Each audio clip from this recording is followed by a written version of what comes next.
Bonjour à tous, bienvenue dans ce nouveau webinaire. Donc on va démarrer les 15 heures.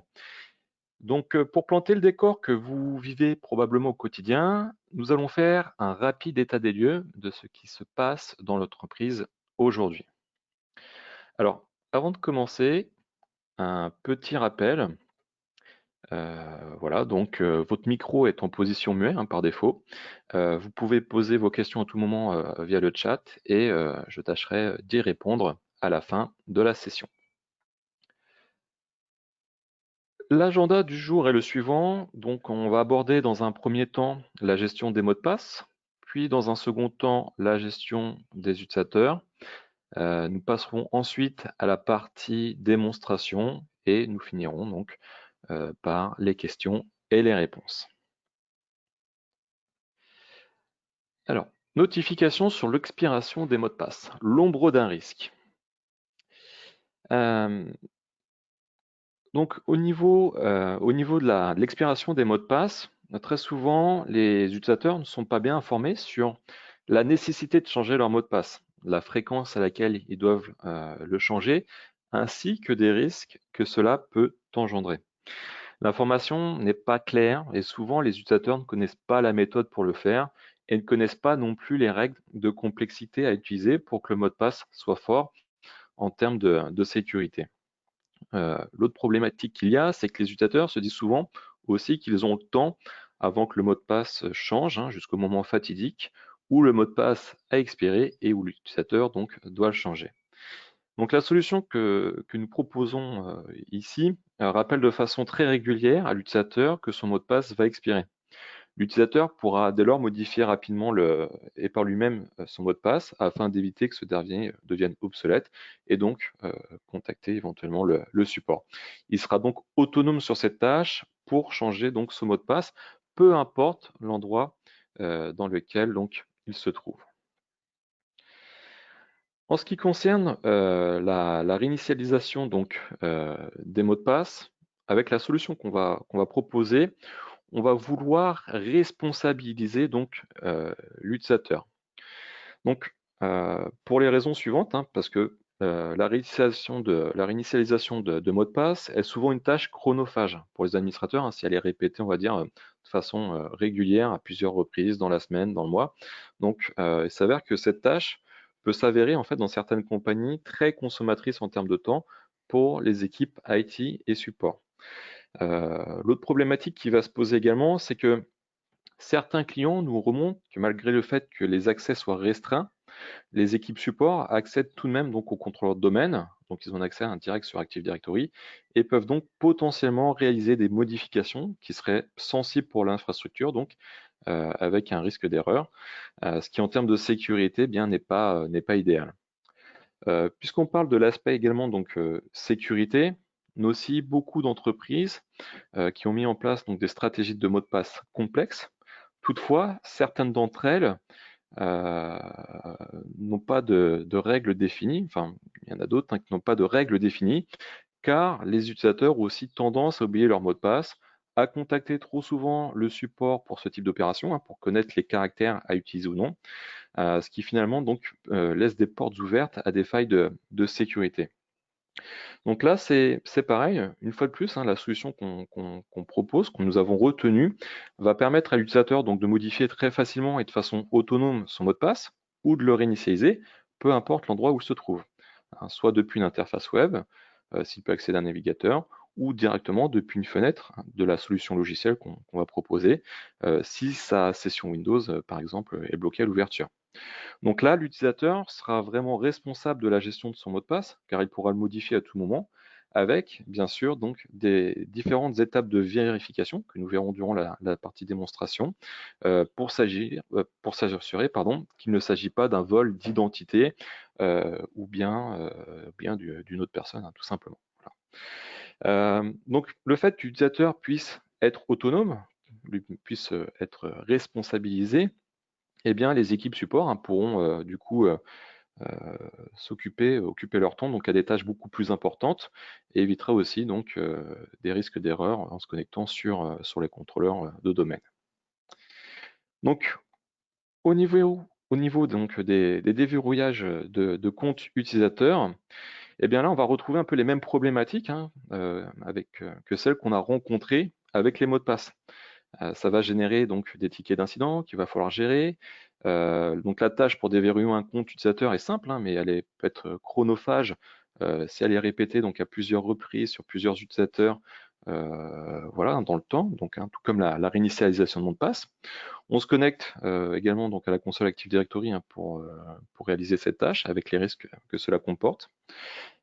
Toutefois, là, l'impact ne sera pas le même en fait pour l'utilisateur, puisque à partir du moment où la session est verrouillée, ça devient bloquant pour l'utilisateur, car il ne peut plus donc accéder à ses applications et ne peut donc plus travailler. Donc cette situation bloquante peut s'aggraver également donc dans le cas du télétravail, car sans accès à son ordinateur, l'utilisateur devra tenter de contacter directement le service informatique de manière à ce qu'il puisse déverrouiller le compte. Et puis si malheureusement l'administrateur n'est pas disponible ou les administrateurs ne sont pas disponibles pour faire cette tâche, eh bien là l'utilisateur sera définitivement bloqué jusqu'à une durée indéterminée. Donc, dans le cadre du télétravail, ça, c'est quelque chose qui peut être vraiment impactant pour la société, hein, le fait qu'un utilisateur ne puisse pas accéder à ses applications, ne puisse pas travailler correctement. Donc là, une fois de plus, avec la solution qu'on a retenue, de la même manière qu'on va pouvoir donc débloquer un mot de passe, eh bien, on va pouvoir également donc déverrouiller un compte à distance, et ça, l'utilisateur donc pourra le faire lui-même depuis deux interfaces différentes, hein, comme j'expliquais tout à l'heure, soit depuis une interface web, s'il y accède d'une manière ou d'une autre, ou également donc directement depuis sa machine cliente. Donc voilà, ça c'était un petit rappel hein, donc de ce que vivent généralement donc les entreprises. Ce que je vous propose maintenant, c'est de passer directement à la partie démonstration qui sera donc plus importante pour illustrer donc ce que je viens de dire, ce que je viens de dire à l'instant. Voilà. Alors, je vais changer l'affichage. Hop, un petit instant.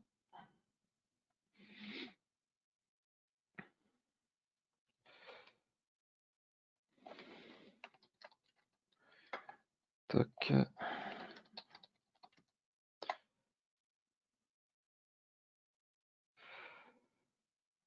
Hop. Afficher.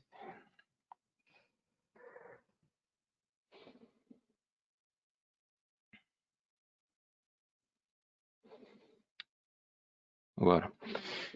Donc ici, la solution donc, que nous avons retenue s'appelle Manage Engine AD Self Service Plus et donc va permettre hein, aux utilisateurs d'être entièrement autonomes sur leur gestion de mot de passe et également donc sur le déverrouillage donc, de leur compte utilisateur. On verra également à travers cette démonstration qu'il y a d'autres fonctionnalités hein, qui sont connexes à ce qu'on vient de discuter et qui permettent également donc, de réaliser donc, d'autres tâches qui peuvent être aussi appréciables auprès des utilisateurs. Donc là, l'interface, comme vous voyez à l'écran, donc ça c'est la console donc, AD Self Service Plus hein, qui est installée donc, sur un serveur. Ici, on retrouve une interface de type web, voilà, donc qui va nous donner des informations hein, sur les utilisateurs qui ont les comptes verrouillés, les utilisateurs dont les mots de passe arrivent à expiration, et les utilisateurs pour qui le mot de passe est déjà expiré. Donc nous, ce qui va nous intéresser, ça va être, dans un premier temps, dans le cadre de cette présentation, eh bien, ça va être de définir ce que va pouvoir faire donc l'utilisateur. Donc là, l'idée, c'est qu'il va y avoir plusieurs possibilités qui va s'offrir à l'utilisateur de manière à le rendre autonome.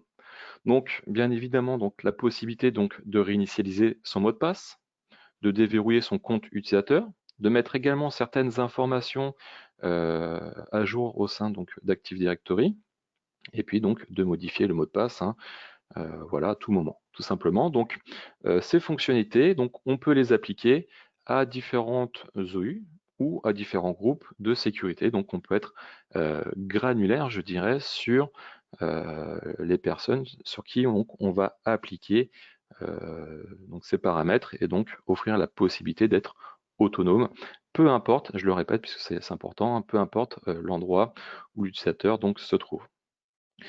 Voilà. Donc là, je vais reswitcher donc de console, hein, donc on va essayer d'illustrer un petit peu tout ça. Je vais changer d'interface. Donc je vais me connecter donc sur une machine cliente, voilà. Donc là, je suis sur ma machine cliente, je suis chez moi en télétravail, j'ai fermé ma session, je veux la rouvrir, et puis bon, voilà, pas de chance, le mot de passe, ah mince, c'était quoi mon mot de passe? Ah, j'essaye ça, ah, le mot de passe est incorrect, j'essaye un autre, ah mince, trop de tentatives, je viens de verrouiller mon compte. Je suis chez moi, je suis bloqué, j'essaye d'appeler le service technique, malheureusement personne ne me répond, ils sont déjà occupés sur d'autres tâches tout aussi importantes. Donc là, la possibilité qui s'offre à moi, eh bien, ça va être de pouvoir resetter ou déverrouiller mon compte depuis une simple interface. Donc là, je clique ici, hein, j'ai cliqué donc sur cette ici, un Reset Password Unlock Account. Là, je choisis ce que je souhaite faire. Donc là, je viens de verrouiller mon compte. Donc, je vais le déverrouiller par moi-même dans un premier temps. Donc là, je vais déverrouiller mon compte. Je vais renseigner tout simplement mon compte avec lequel je me connecte. Je vais renseigner également donc un CAPTCHA. Hop, je clique sur Continuer. Là, je vais également donc avoir deux questions secrètes, hein, pour vérifier que je suis bien Florian Gauthier et que ce n'est pas donc un vol d'identité. Donc tout simplement, je renseigne le nom jeune fille de ma mère, j'indique ma couleur préférée, je rentre le CAPTCHA une fois de plus. Donc ce qu'il faut savoir, hein, je reviendrai dessus tout à l'heure, ce qu'il faut savoir, hein, c'est que ces questions-là peuvent être personnalisables. On peut avoir d'autres méthodes aussi d'authentification, hein, que je vais vous présenter juste après. Donc là, je continue. Je renseigne une dernière fois le CAPTCHA pour des raisons de sécurité, hein, comme on le sait. Et là, je déverrouille mon compte. Donc là, à partir de ce moment-là, mon compte va être déverrouillé de façon automatique et je vais pouvoir donc bien me connecter donc à ma session tout simplement. Alors, si je me rappelle de mon mot de passe, eh bien je peux le renseigner, mais une fois de plus, si j'ai un doute sur le mot de passe, eh bien je peux également le réinitialiser. Donc là, je répète la même opération, sauf qu'au lieu de déverrouiller le compte, eh bien je vais juste réinitialiser mon mot de passe. On va me demander pardon, les mêmes informations qu'on m'a demandé donc précédemment. Donc là, je les renseigne une fois de plus. De nouveau, voilà, je remplis le nom, la couleur, je remplis également donc le CAPTCHA. GKFT. Je continue.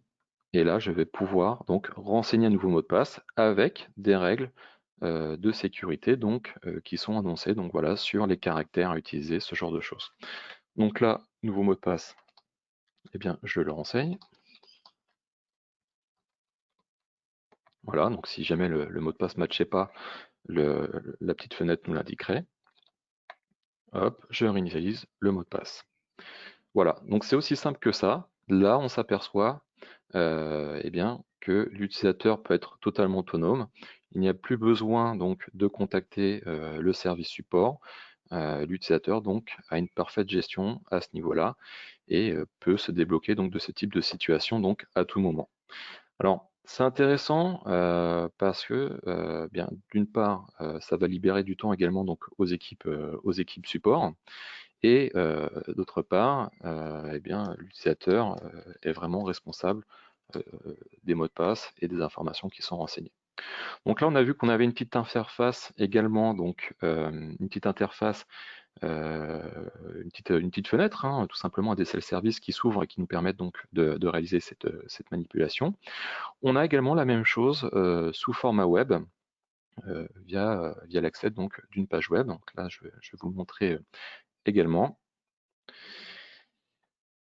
Donc, eh bien, c'est pareil, hein, depuis cette interface web, hein, depuis ce site web, eh bien, je vais pouvoir tout simplement donc, eh bien, réinitialiser mon mot de passe, déverrouiller mon compte, et on va voir également qu'on va pouvoir, comment dirais-je, eh bien, effectuer également d'autres manipulations. Alors, réinitialiser le mot de passe, comme je viens de l'expliquer, déverrouiller le compte, et bien si je clique sur l'un d'entre eux, hein, on retombera également donc sur le même type de fenêtre, hein, qu'on a renseigné précédemment. Donc là, on va pas perdre trop de temps dessus. Ce que je vais vous montrer, c'est les autres possibilités. Donc là, je me renseigne avec le nouveau mot de passe que j'ai renseigné. Alors, selon la méthode, hein, d'authentification, de vérification, donc on peut avoir donc des questions secrètes. Donc à la première connexion, on va renseigner donc eh bien c'est les réponses à ces questions, tout simplement. On pourra les remodifier donc également donc, par la suite. Et on verra qu'on pourra également donc changer donc son mot de passe également à tout moment. Donc là, je peux rentrer des informations sur mon profil. Je peux modifier, donc comme j'expliquais à l'instant, hein, le mot de passe à tout instant. Et puis bon bah là, on voit les questions de sécurité avec les réponses, hein, si on souhaite les modifier. Voilà. Donc voilà pour l'interface côté client, côté utilisateur. Là, je vais reswitcher de nouveau côté, eh bien, côté serveur. Alors, côté serveur, hein, comme j'expliquais, donc on a vu qu'on pouvait donc attribuer donc ces fonctionnalités, hein, ces capacités de réinitialisation de mots de passe, de déverrouillage de compte, et on peut donc aussi choisir sous quel format en fait on va vérifier l'identité de l'utilisateur. Donc là, on voit qu'il y a des questions-réponses. Il peut y avoir également donc des vérifications par mail, par SMS, des authentifications Google, Microsoft et d'autres types d'authentification. Voilà. Donc le logiciel est très simple d'utilisation. Toutefois, il est très pointu également donc au niveau de la sécurité et de la vérification, hein, donc des identités. Donc voilà pour cette partie, je dirais, authentification de l'utilisateur. Comme j'expliquais également tout à l'heure, on a la possibilité donc de notifier les utilisateurs d'une expiration prochaine de mot de passe. Voilà. Donc là, bon, on choisit le domaine et puis on peut choisir donc la fréquence à laquelle on va informer l'utilisateur que son mot de passe va expirer. Donc voilà, donc possibilité donc totalement paramétrable d'avertir l'utilisateur au bout de 7 jours, 3 jours, 1 jour, et puis bon bah le dernier jour, le jour fatidique, hein, où le mot de passe va arriver à expiration. Donc tout ce processus est automatisé. Voilà, donc on peut donc choisir sous quelle forme on va notifier l'utilisateur, hein, par message, par SMS, notification push, ce genre de choses. Voilà, donc ça c'est une fois de plus paramétrable. À cela, on va pouvoir également définir si on applique donc des stratégies de sécurité renforcées, hein, personnalisées pour les mots de passe. Hein, voilà, dire donc si le mot de passe doit contenir tel type de caractère ou non, combien de chiffres, etc., etc. Donc ça également, ce sont des possibilités, hein, donc de paramétrage au niveau, au niveau donc du serveur. Ce qui concerne cette partie, là on est un petit peu en dehors donc du périmètre. Toutefois, elle rejoint, puisqu'on reste sur de la gestion de mots de passe, grâce à des Self-Service Plus, on peut faire de la synchronisation de mots de passe à travers donc un certain nombre d'applications. Voilà, donc là ce sont les applications qui sont compatibles. Donc là l'idée, hein, c'est qu'on change le mot de passe ici, c'est mis à jour automatiquement dans ces applications. Et également, l'autre possibilité, c'est d'utiliser donc du single sign-on, voilà, donc le SSO. Donc là, l'idée, hein, ça serait que l'utilisateur se connecte une fois sur ce portail ADSL Service Plus, et derrière, en cliquant sur l'application, eh bien, il n'aura pas besoin de s'authentifier, ça sera déjà fait, et l'utilisateur donc accédera donc à l'application très simplement. Voilà. Donc il y a par défaut à peu près 110 applications, hein, sur lesquelles on peut utiliser cette technologie donc, de SSO. Donc voilà donc pour cette partie donc ADSL Service, hein, vous voyez, donc c'est quelque chose de simple en termes d'utilisation et d'ergonomique, hein, il n'y a pas des menus à droite et à gauche, on s'y retrouve très facilement, et ça va vous permettre donc d'avoir un bon niveau de sécurité également, puisqu'on peut aller très loin en termes d'identification, d'authentification. On a également une partie rapport, pardon, qui va nous donner donc aussi, hein, des informations sur les utilisateurs, donc les comptes verrouillés, ceux pour qui le mot de passe arrive à expiration, ce genre de choses. Rapport des inscriptions, donc ça c'est pour l'enroulement, je dirais, donc remplir les questions de vérification hein, par défaut, et puis bon, bah, des rapports d'audit hein, sur l'utilisation, sur la réinitialisation d'un mot de passe, déverrouillage de compte, mise à jour des informations dans Active Directory, voilà, donc ce genre de choses. Donc AD Self-Service Plus offre également une partie donc un reporting. Donc voilà pour cette partie, cette présentation donc du logiciel. On va passer à présent donc sur la partie questions-réponses. Voilà. Alors sur la partie questions, hop, est-ce qu'on en a? Donc oui, on en a. Alors, les questions secrètes peuvent-elles être personnalisées? Oui, elles peuvent l'être. Alors après, on a également donc des questions donc sur le licensing. Quel est le mode de licensing? Bien le mode de licensing donc il est plutôt intéressant. Donc vous avez le choix donc soit par abonnement annuel ou multi-annuel, ou perpétuel aussi, sinon comment dirais-je, assorti donc d'une maintenance pareil donc annuelle ou multi-annuelle. Donc voilà donc sur des choses on va dire assez traditionnelles. Quel est le niveau de prix de ce logiciel? Eh bien, ce logiciel, alors, le logiciel est accessible, donc il dépend donc du nombre d'utilisateurs. Il y a plusieurs tranches de prix, donc ça, bon, ça serait, on pourra un commercial pourra vous rappeler hein, et vous répondre plus précisément donc à cette question. La première tranche se situe à moins de 1 000 € en abonnement, par exemple, pour 1 an de mémoire. Voilà. Peut-on tester le produit? Oui, sans problème, on peut le tester pendant 30 jours. Donc, sur votre infrastructure, vous êtes accompagné également donc vous êtes également accompagné donc d'une personne, d'un consultant pour eh bien pour vous suivre dans ce test. Toc, d'autres questions. Je regarde. Alors. Donc, existe-t-il une application mobile pour déverrouiller et réinitialiser son mot de passe? Donc, on peut recevoir un code hein, aussi pour déverrouiller donc par SMS le compte utilisateur. Euh, D'autres questions? Tac.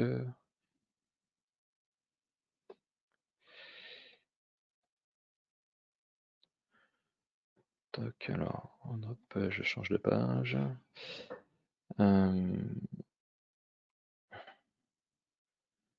Donc les questions peuvent être personnalisées. Donc oui, donc ça je viens de répondre.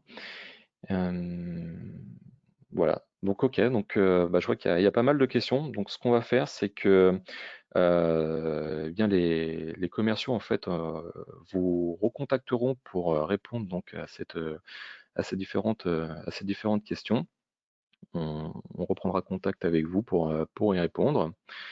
Donc voilà, donc les prochaines étapes concernant donc ce webinaire, suite à ce webinaire, bien ça sera de nous recontacter. Donc là vous avez donc les informations, pour nous contacter.